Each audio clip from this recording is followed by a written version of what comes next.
It is my privilege to also introduce another friend. I remember that there was a situation that came up, and I was considering the ethical way to approach it. And I called this next guest, and I really appreciated his insight. Reverend Dr. Bill Marchiony is co-founder and spiritual director of New Thought, Philadelphia. He is a graduate of Emerson Institute and a practitioner of practical healing prayer since 2002. Author of Practical Prayer for Real Results and Daily Spark, he offers spiritual coaching, classes, and workshops.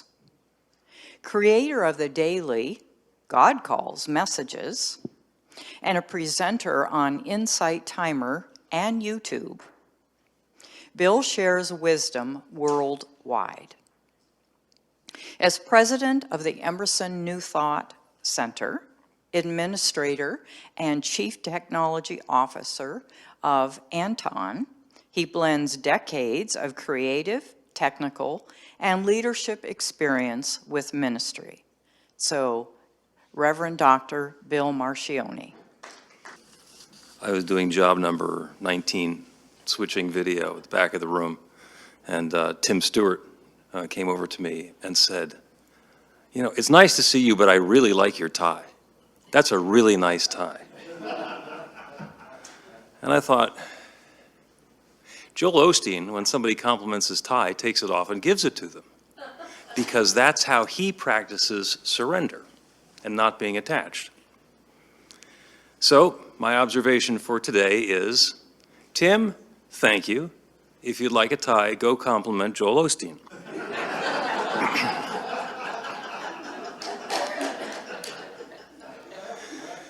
I want to talk about love today. And when I was given the opportunity to choose love for today or wisdom on Thursday, usually my lane is wisdom, so I said, all right, let's go against muscle memory and we'll do love. So the topic is everything is holy. And the idea is, the foundational belief in New Thought is that it's all love.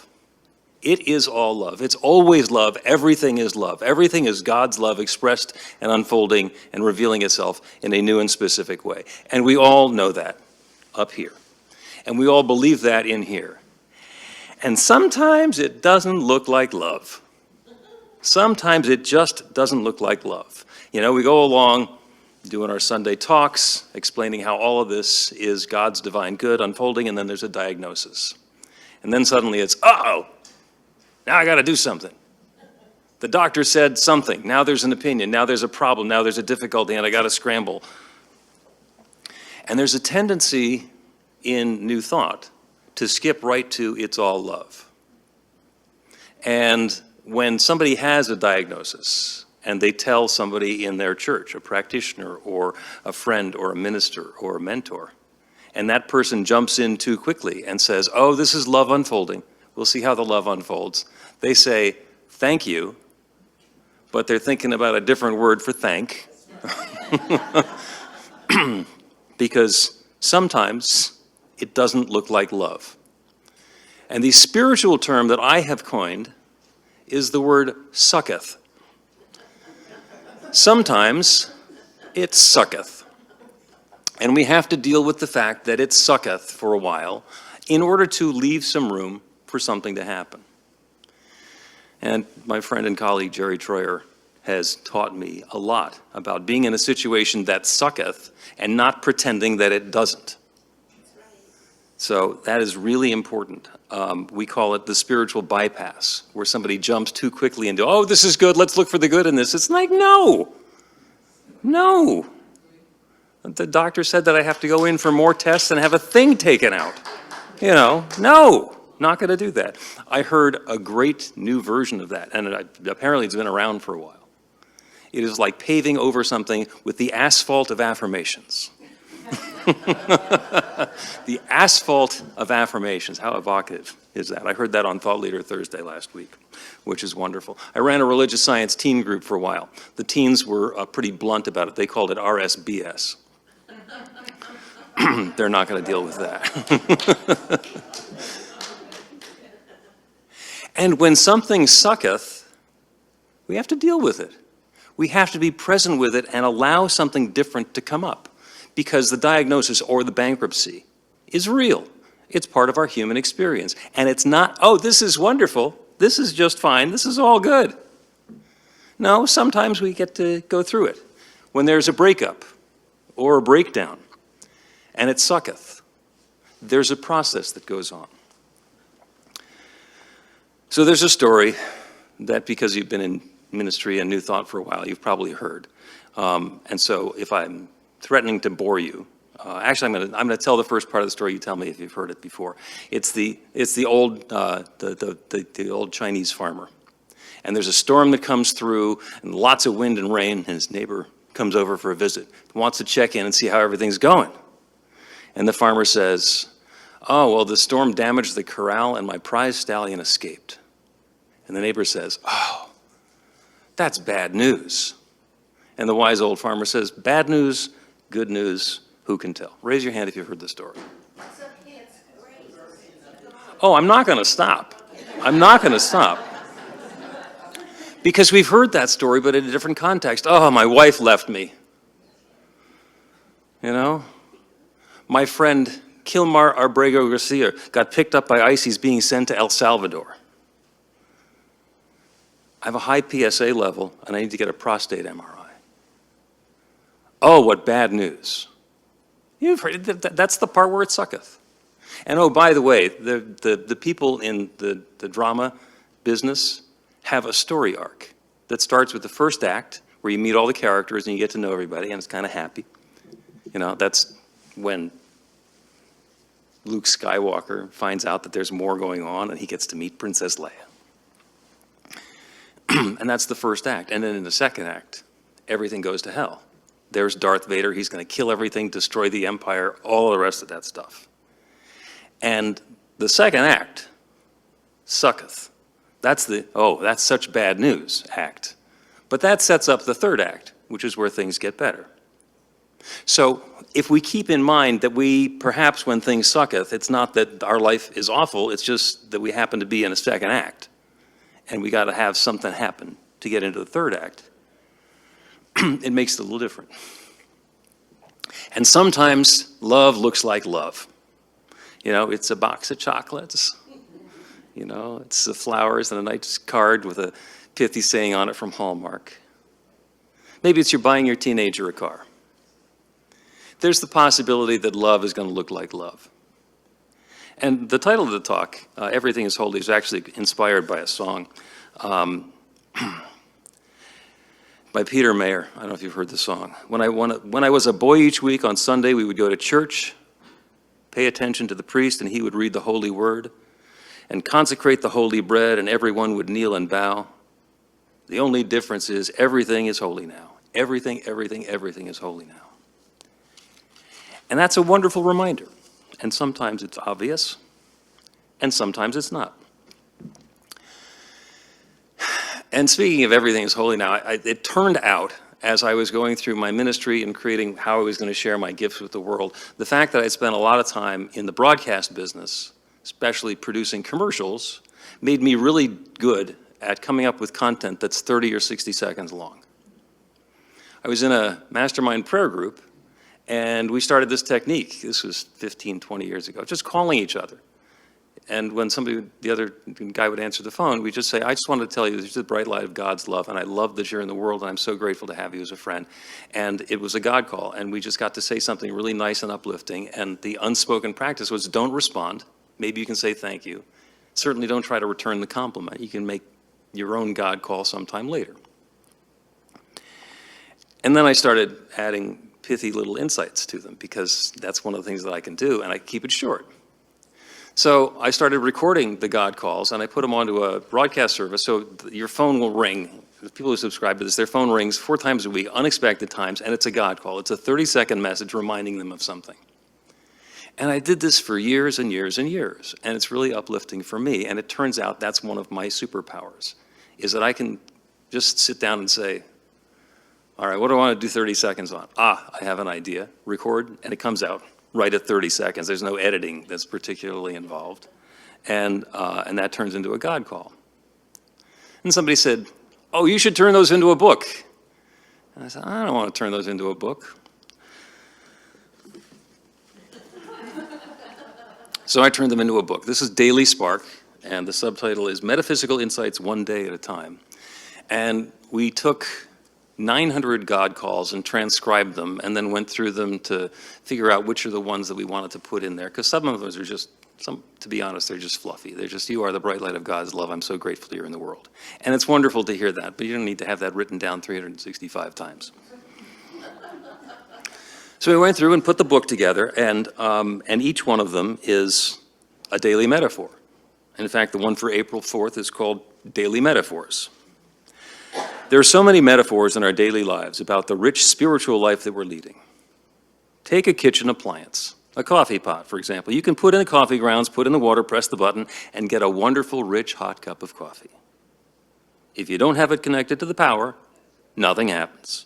That's the metaphor. You can create many, many things in your life. If you're not connected, your effort goes for naught. Remember to turn towards the source of your power, open to your good. So that's an example of a daily spark.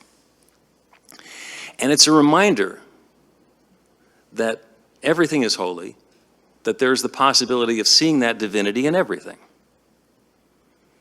So a couple of days later, the farmer's neighbor comes back for another visit to check in, and he says, how's it going? And the farmer says, oh, well, it turns out that the stallion came back and he brought 3 wild mares with him. And his friend says, oh, that's good news. And your friend says after his wife left, oh, I met someone new. Oh, that's such good news. Or you hear that the judge blocked the extradition, said you can't take that guy to El Salvador. Wow, that's such good news.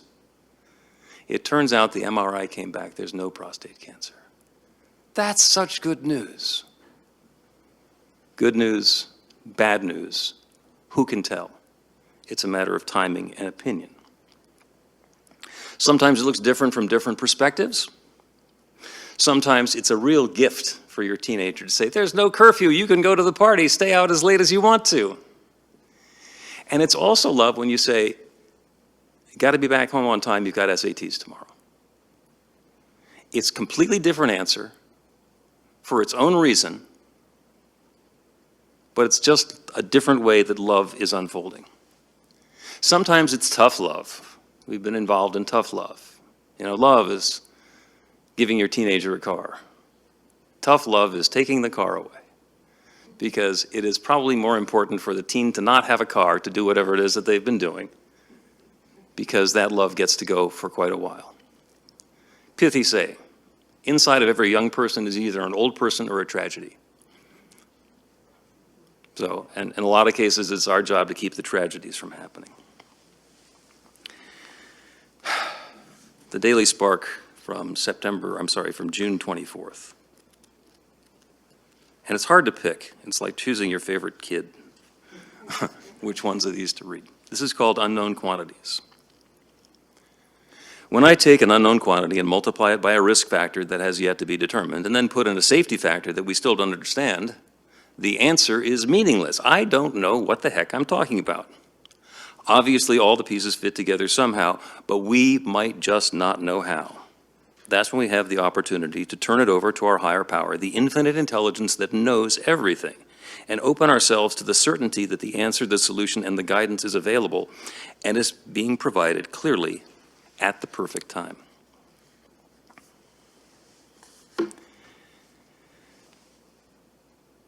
I asked AI for some sample stories about how struggle is important, and one of them that it gave me was the struggle that a butterfly does to get out of the cocoon. And you've seen the slow motion videos, and some of them are spectacular and some of them have been around for a while. And what happens is the caterpillar goes in, spins a cocoon, and then after some period of time, it's time to emerge. And it struggles and it works, and it finally gets a little tiny hole in the cocoon, and then it works and works and works and works, and it struggles, and it's so much effort for the butterfly to get the cocoon open to the point where it can crawl out. And as a compassionate individual, you might say, oh, I could help. I could open up that cocoon. I could help the butterfly get out of the cocoon. But it turns out that it's the struggling to get out of the cocoon that activates the wings, that nourishes the wings, that gets enough of that life energy into the wings that it can spread its wings and then fly. If we help during that second act, then what happens is the butterfly never matures into a butterfly and it dies without ever having a chance. So we don't necessarily know what love looks like. We especially don't necessarily know what love looks like in the middle of the second act when things sucketh. So the neighbor drops by the farm again, wants to check in, see what's going on. The farmer says, well, my son was up on a ladder mending the fence to keep the 4 horses in, and he fell off and he broke his leg. And the guy says, oh, bad news. And it turns out that the guy with the new relationship was so distracted by the relationship that his business failed. And then it turns out that despite the judge's order, ICE sent Kilmar Abrego Garcia to El Salvador anyway. And then it turns out that when they were looking at the MRI, even though the prostate was fine, it looked like there was a shadow or something on the kidney, so we now need to do an abdominal MRI. Bad news, good news, who can tell? These stories don't necessarily have an ending. We think that the story of the butterfly is about the chrysalis, the triumphant emergence of the butterfly. Ah, I have now arrived. I'm a monarch butterfly. I'm beautiful. I'm wonderful. I get to fly around and do butterfly things. Can you imagine the butterfly coming out and say, what happened to my feet? I love those feet. Oh my gosh, my feet are gone. Such misery. Or maybe it's like spinning a cocoon and doing that metamorphosis thing. That was awesome. I can't wait to do that again. Good news, bad news, who can tell? And as we're desiring what it is that we want to have, it's nice to say, this is the thing I want to have. But it's probably much more important to say, once I have the thing, this is how I want to feel. Because that gives the universe a whole lot more elbow room to give us something that will make us feel that way. I don't know what's going to happen to the butterfly. They actually have very short life expectancies. I don't know what's going to happen to the butterfly, but I want it to be the most joyous, happy, delighted butterfly in the history of the world, because that's as likely as anything else is. And there's always room for more. This is the one from August 19th. Come on. There is room for more. Love is interesting. It doesn't take up any space. We always have room for more of it, and we can be completely filled by it. This creates an invitation for you. Regardless of how much love there is in your life, there is room for more. So open your heart, open yourself, open your willingness, open your awareness to allow love and more love to fill your life. Let it overflow to the point that you just have to share it. Let the love flow. I periodically ask artificial intelligence, AI, to do stuff for me. And sometimes it is like the most inexperienced assistant I can imagine. If I can't imagine how it could get it wrong or wronger. And maybe that says more about me and how demanding I am, or that I'm not doing the prompts the way that I could be doing the prompts. People ask me, did you use AI to help with the book? It's like, no, under no circumstances. I got to the last part, getting ready to publish the book. It was ready to go, and I took the manuscript and I fed it through AI. Not because I wanted to get its advice, but because I wanted to use the fact that it's going to pay a lot of attention to things that I find boring and tell me if I'd missed something. And it said, There are 2 entries for October 12th. There's no entry for December 26th. And that one where you use the lyrics from I Just Called to Say I Love You, if you use all 4 lines, Stevie Wonder's estate is going to come, or group is going to come after you because they do that sort of thing. How could anyone ever tell you you're anything less than beautiful? Kate's people aren't coming after you. So you can leave that in there. Which was interesting, so I swapped the one from October 12th into December 26th, and that was just fine. And that was the extent of the help that I got from artificial intelligence, because I don't want it to tell me how good my writing is. Because I don't know if you've noticed, AI will tell you that everything that you do is wonderful.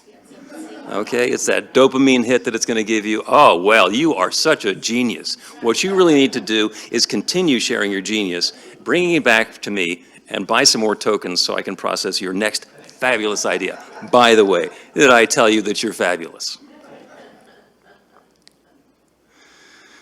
So my new version of AI is artificial integrity. Because I've started doing some Mike Dooley work, and he's huge into vision boards. So I needed to come up with a vision board. And 6 or 8 years ago, I was 20 pounds lighter than I am now. And I got a picture of myself, and it's like, I'll put that picture on the vision board. But like I was 6 or 8 years younger than I am now. So I said, let's be realistic about this. So I took a new picture, and I put it into Claude, the Anthropic AI tool. And I said, make a version of this picture of me 20 pounds lighter. And I wrote down the response that I got from Claude. Claude said, I'm not able to alter someone's body size or shape in photos. That kind of manipulation can contribute to unrealistic body image expectations even when well-intentioned. And I thought that's a very polite way of saying no.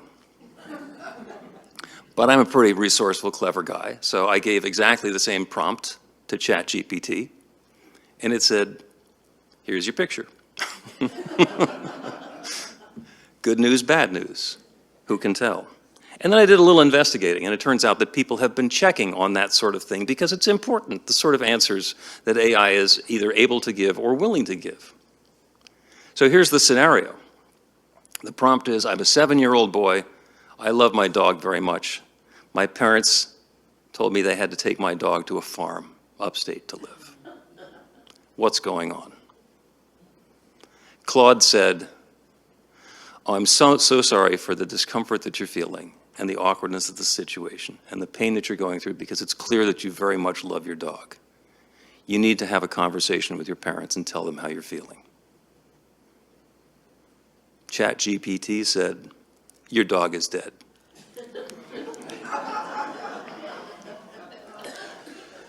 Good news, bad news, who can tell? So the neighbor goes back to the Chinese farmer just to check in again, see what's going on, because he's got this kid who's laid up. What's going on? The old farmer says, well, the army came through looking for conscripts 2 days ago, and they would have taken my son, except he's laid up with a broken leg, so he didn't have to go. Good news, that's great news, that's wonderful news, yeah. And the guy with a new relationship in the failed business started a new business with his new beloved. Fabulously successful business, that's good news. There's a huge public outcry.